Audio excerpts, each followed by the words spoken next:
Hello friends, welcome back to my YouTube channel. In this video tutorial I will show you how to fix Instagram music problem or how to fix Instagram story music not working on Android phone. So here follow the steps. Open settings, scroll down, tap on apps, tap on app management.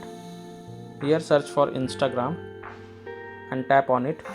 Tap on storage usage, then tap on clear cache and confirm it, then tap on clear data and confirm it.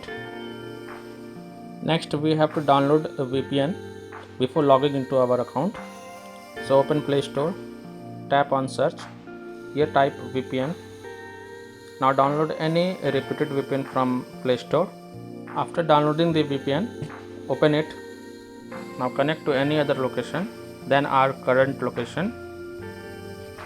Once your VPN is connected, now you can launch Instagram and check your story music problem is solved or not, or music problem is solved or not in Instagram. So that's all for this video. If this video helped you, then please like and subscribe to my YouTube channel.